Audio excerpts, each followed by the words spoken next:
தர்ம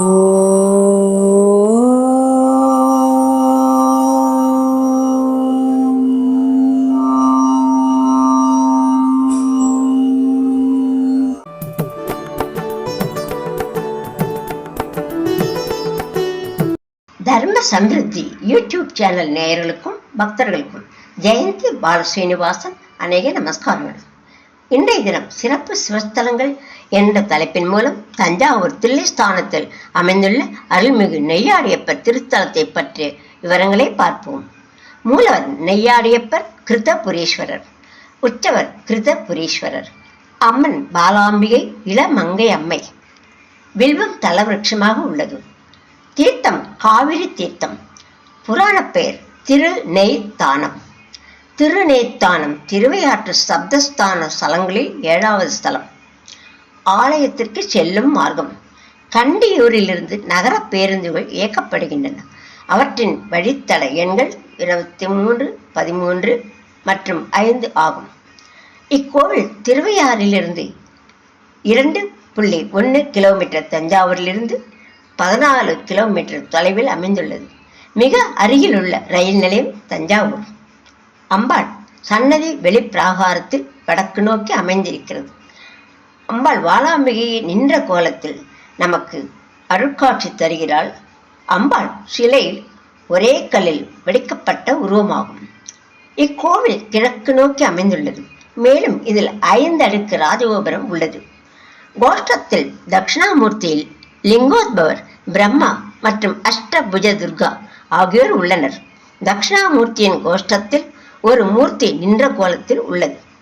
சிற்பக்கலையின்படி இந்த சிவமூர்த்தி பல்லவர் காலத்தை சேர்ந்ததாக இருக்கலாம். மேலும் இதன் வலது கை அபய அஸ்தத்திலும் மற்றொரு கை கடி அஸ்தத்திலும் உள்ளது. நின்ற கோலத்தில் உள்ள சிவனுக்கு எதிரே அதே மாடத்தில் தட்சிணாமூர்த்தி பிரதிஷ்டை செய்யப்பட்டுள்ளார். முன்னொரு காலத்தில் இப்பகுதியில் பசு ஒன்று தினமும் தன் பாலை குறிப்பிட்ட இடத்தில் சொரிவதை வழக்கமாக கொண்டிருந்தது. தினமும் இப்படி செய்ததால் வெயிலுக்கும் மழைக்கும் பால் முழுவதும் நெய்யாக மாறியது. ஒரு நாள் மாடு மேய்க்கும் இடையன் மறைந்திருந்து பார்க்க பசு மறைந்து விட்டது.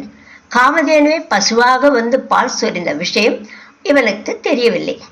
இடையன் கூறியதை கேட்ட மக்கள் நெய் இருந்த இடத்தை தோண்டி பார்த்தபோது அங்கே சிவலிங்கம் இருந்தது. மன்னனுக்கும் இந்த செய்தி பரவியது. சிவபக்தனான அவன் சிவனுக்கு கோவில் கட்டி கும்பாபிஷேகம் செய்து தினமும் நெய்யினால் அபிஷேகம் செய்ய ஏற்பாடு செய்தான். இன்றும் இந்த சிவனுக்கு நெய்யினால் அபிஷேகம் நடக்கிறது.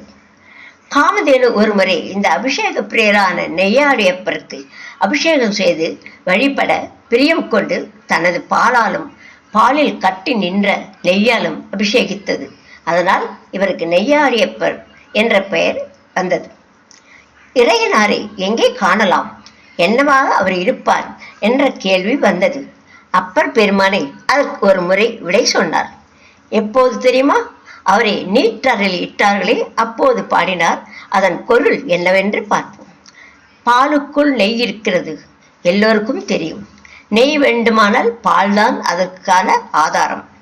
ஆனால் பாலை எடுத்து வெறுமே பார்த்தால் நெய் கண்ணுக்கு தெரியுமா? இல்லை. குடித்து பார்த்தால் நெய் கிடைக்குமா? பாலை காய்ச்ச வேண்டும், அதனை உரைக்குற்றி தயிராக்க வேண்டும், பின்னர் கடைய வேண்டும். கடைந்தால் வெண்ணெய் தானாகவே திரண்டு வரும். அதுபோல மனம் என்னும் இந்த பார்க்கடலை பக்குவமாக காய்ச்சி பதப்படுத்தி தயிராக உரமேற்றி கடைந்தால் கடவுள் என்னும் வெண்ணெய் முன்னால் வந்து நிற்குமாம். கடைவதற்கு மத்து வேண்டுமே, கடைய கயிறு வேண்டுமே. ஆமாம், வேண்டும்தான். கடவுளுக்கும் ஜீவனுக்கும் உறவுக்கோள் நட்டால் மத்து கிடைத்துவிடும். உணர்வையே கயிறாக்கினால் வேகமாக கடைந்து விடலாம். பாலுக்குள் நெய்யாக விளங்கும் இறைவனை விளங்க வைக்கவே காமதேனு பாலையும் நெய்யையும் அபிஷேகம் செய்தது. ஆண்டிற்கு 3 முறை திருவையாறிலிருந்து ஐயாரப்பர் இங்கு வருகிறார். பக்தர்களே, இன்றைய தினம் சிறப்பு சிவஸ்தலங்கள் என்ற தலைப்பின் மூலம் தஞ்சாவூர் தில்லை ஸ்தானம் அருள்மிகு பாலாம்பிகை சமேத அருள்மிகு நெய்யாடியப்பர் திருத்தலத்தை பற்றிய விவரங்களை பார்த்தோம்.